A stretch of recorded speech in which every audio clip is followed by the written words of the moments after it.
This video is brought to you by SoccerPro.com. Be sure to visit SoccerPro.com for all the latest soccer gear at everyday low prices with no membership fees. Don't forget to use coupon code SR4U at checkout for $10 off a $75 purchase, plus free shipping within the US. Hey guys, Josh from SoccerReviewsForYou.com, bringing you a comparison video today between the Puma evoSPEED 1K and the Puma evoSPEED 1 Synthetic. These are the two upper variations available in Puma's top-end line of evoSPEED lightweight soccer shoes, obviously excluding the newly unveiled SL model that I will be getting in for review very shortly, and when I do have it in for review, I will do a comparison video with the rest of the evoSPEED line, so stay tuned for that. As far as these two shoes are concerned, I do have full written reviews already up on my website, SoccerReviewsForYou.com. You can find those full written reviews linked in the description directly to the review page, where you can get all the information that you could possibly need as far as the fit, feel, and overall performance of these two particular shoes. So go ahead and check those out if you haven't done so already. As far as comparing these two shoes are concerned, whenever a shoe is offered in both synthetic and leather upper variations, everybody wants to know which one is better than the other. And the simple answer to that is one is not better than the other, and there's a reason why it is offered in both synthetic and leather. In this particular situation, Puma is trying to offer you, the consumer, two different options as far as personal preference is concerned when it comes to wearing their lightweight line of soccer shoes. The reason why it is offered in both leather and synthetic is to give you that choice. Some people like leather shoes, some people like thin synthetics, and that's really how you should go about choosing between the two models. Hopefully I can kind of distinguish the major differences between the two and make that decision a little bit easier. As far as the upper on both of these two shoes, they are completely different, as well as the fit, which you'll see a little bit later in the on-feet portion. But the rest of the shoe, as far as the sole plate, stud pattern, heel counter, as well as the insole is concerned, is pretty much identical. There's no difference there. And if you do want details onto how those perform, again, those full reviews are available to you. As far as the Kangaroo leather model is concerned, it uses a combination of Kangaroo leather, which is a natural material, as well as synthetic running through the midfoot of the shoe. The Kangaroo leather is going to run from this white section above the Puma logo all the way down the side of the laces, the entire forefoot and toe box, and then again above the Puma logo all the way up the side of the laces. And that, like I said, is a natural Kangaroo leather material. Very, very good quality. Probably some of the nicest Kangaroo leather that we've seen used on any of the shoes released in 2012, which is saying a lot, especially for a lightweight soccer shoe. As far as the leather, like I said, very pliable, very soft, molds to your foot really nicely, and provides a fantastic touch on the ball. Doesn't feel overly thin or anything like that, and as a whole, this is going to offer a very classic leather touch on the ball, which is what I was hoping for and what everyone hopes for from a lightweight leather soccer shoe. As far as from these Puma logos back, it is a synthetic leather material, and while at first my first impression of this shoe was not that the synthetic was all that great in terms of quality, but in terms of the overall feel and comfort that it does provide, it actually does flow pretty nicely with the rest of the upper that is Kangaroo leather. And as a whole, it was probably a good decision to use the Kangaroo leather through the synthetic leather through the midfoot, just to allow for the shoe to not overstretch over long periods of time. So as a whole, in terms of durability and the overall touch on the ball, the synthetic leather actually does work well on this particular shoe. But as a whole, like I said, if you're looking for that classic leather touch, you're going to get it from the evoSPEED 1K. As far as the evoSPEED 1 Synthetic is concerned, it uses a brand new synthetic from Puma, newly introduced on the evoSPEED line of shoes.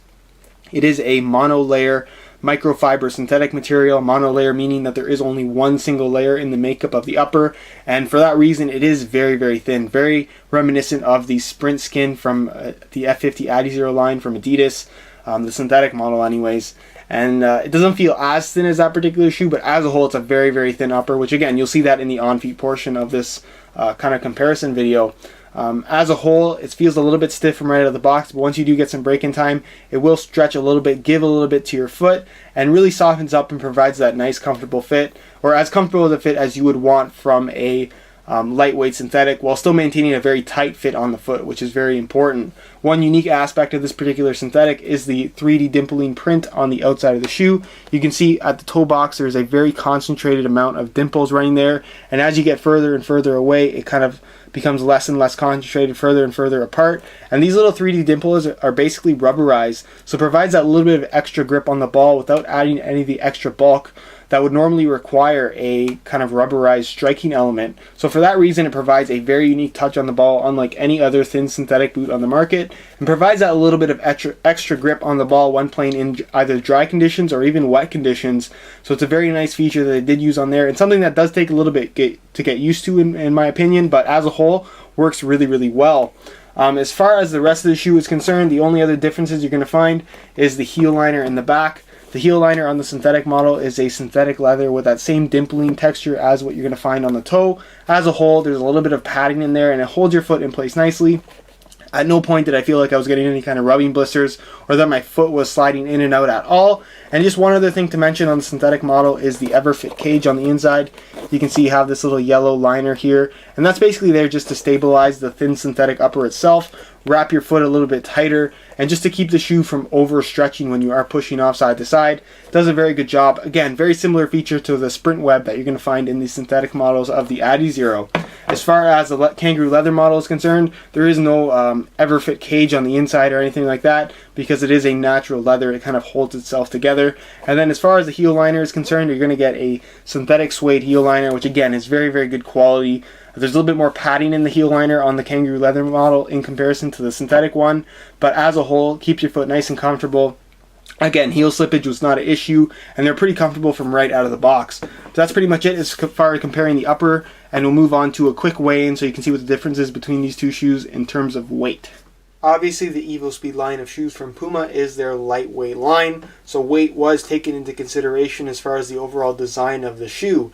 Generally, when we see a synthetic and leather upper variation on the exact same model, the leather model does tend to weigh a little bit more, and that is the case between both of these two models. But as a whole, they are both very, very lightweight, and the weight difference between the two is very minimal. Keep in mind, these are both size 9 US used pairs of shoes, and I'm going to show you what they weigh in real time. First off, we'll throw the synthetic model on the scale so you can see exactly what it does weigh.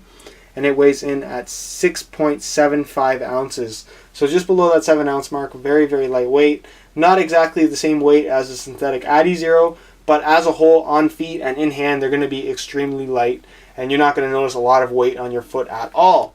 As far as the leather model is concerned, again, size 9 US used pair, throw that on the scale, and it weighs in at 6.9 ounces. So 0.15 ounces more than the synthetic model, which is pretty much nothing. That's less than the weight of a pair of laces. So as a whole, the difference in weight between both of these two shoes is pretty much nothing. So like I said, you really need to choose the pair that is going to be more geared towards your own personal preferences as opposed to weight, because there really is no difference in terms of weight between the two models. But that's enough about the weigh-in, and we'll move on to the on-feet comparison. Alright, here's a look at the shoes on feet. I have the evoSPEED 1K on my right foot and the evoSPEED 1 Synthetic on my left foot. And you can see that the overall fit of the shoe looks very, very similar. The Kangaroo leather one does look a little bit wider, and that's because the leather does have the ability to stretch a fair bit, especially in that forefoot and toe box area. So if you're looking for the wider version of the two, it's definitely going to be the Kangaroo leather model, whereas the synthetic model definitely doesn't have as much stretch to it. As far as the width through the heel and midfoot of the shoe, they're very similar to each other. The heel fit is pretty much identical, even though that the heel liners are a little bit different. And as far as the midfoot is concerned, you can see that the two laces are pretty much exactly the same width apart.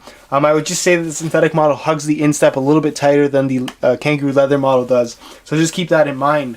As far as the toe box and forefoot area is concerned, like I said, the Kangaroo leather's model is going to be the wider fitting one, simply because this Kangaroo leather is extremely soft and has that ability to stretch, whereas the synthetic model is going to be a little bit stiffer and will have a little bit of give to it, but not as much, nearly as much as the Kangaroo leather model. You can see that the toe box shape on both of these shoes is not perfectly round, which is something that we see a lot of from Puma's Speed line of shoes. The V111 took it to a much larger extreme as far as that anatomic shape, but on the evoSPEED they didn't go away with it completely. You can still see that it comes to its almost a point at the big toe, and it kind of curves around. Some people hate this, but I personally really, really like it, and if you haven't given it a try yet, I definitely think that you will like it a lot. It does improve the overall fit of the shoe quite a bit, and I'm glad that Puma has stuck with this concept because I think it does work well as a whole. As far as sizing is concerned, both of these shoes do fit true to size, kind of. If you're looking for a super tight fit, you really like your shoes to have no space at all, I would stick true to size, but just keep in mind they're going to fit very, very tight. The two shoes I have on right now are my usual size 9 US, and the fit is extremely tight on both the leather and synthetic models. So if you want that super tight fit, stay true to size. If you do want a little bit of room, a little bit of wiggle room, I would definitely recommend going up half a size. So it really depends on your own personal preferences when it comes to sizing and soccer shoes. But that's pretty much it as far as comparing the two on feet, and I'll leave you with my final thoughts. Alright guys, well that's it for my comparison of the Puma evoSPEED 1K and the evoSPEED 1 Synthetic. It really does come down to your own personal preferences as far as choosing the one that's going to be best for you. Obviously, if you prefer that classic leather feel, then the Kangaroo leather model is what you want to take a look at. And if you prefer that barefoot feel, the synthetic model is probably the better one for you. Like I said, if you do want all the details as to how these shoes fit, feel, and perform, you can go ahead and check out the full reviews on my website, linked in the description, soccerreviewsforyou.com. On those full review pages, you're going to find the high quality images of these shoes, as well as buy now links with the best prices online. Actually, if you go ahead and check out the super deal section on my website right now, they have these guys on sale for about half price. So for $100, you can get either the leather or the synthetic model, which is a really good deal if they have a pair in your size. And if you did want to get a pair, get them right away because they're not going to last long. That's pretty much it, guys. If you do have any questions related to this particular video, feel free to leave a comment down below. And if you could leave a like on the video, it would be greatly appreciated. One last thing, if you're not following me on Instagram yet, my Instagram is VujoJosh, just like this YouTube channel. Go ahead and check it out. You might like it. And other than that, guys, I hope you enjoyed the video. And as always, thanks for watching.